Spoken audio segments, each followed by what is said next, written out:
ایک دن رسول پاک نے اصحاب سے کہا، دے مال راہ حق میں جو ہوں تم میں مالدار۔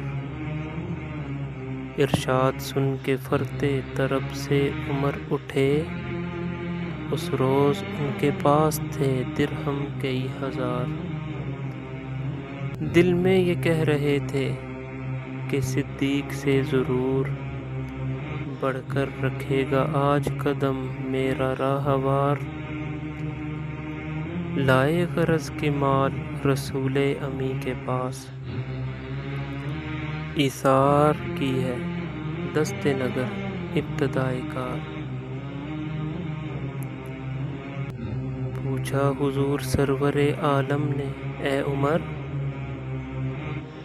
اے وہ کہ جوش حق سے تیرے دل کو ہے قرار، رکھا ہے کچھ عیال کی خاطر بھی تو نے کیا؟ مسلم ہے اپنے خویش و اقارب کا حق گزار،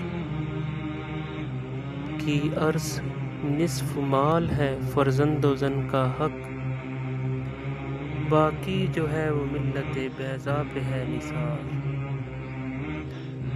اتنے میں وہ رفیق نبوت بھی آ گیا، جس سے بنائے عشق و محبت ہے استوار۔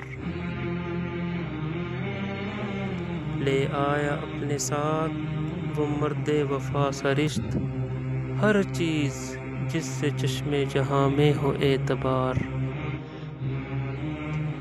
ملک یمین و درہم و دینار و رخت و جنس، اسپِ قمر سم و شتر و قاطر و حمار۔ بولے حضور چاہیے فکر عیال بھی، کہنے لگا وہ عشق و محبت کا رازدار، اے تجھ سے دیدہ مہ و انجم فروغ گیر، اے تیری ذات باعث تکوین روزگار۔ پروانے کو چراغ ہے بلبل کو پھول بس، صدیق کے لیے ہے خدا کا رسول بس۔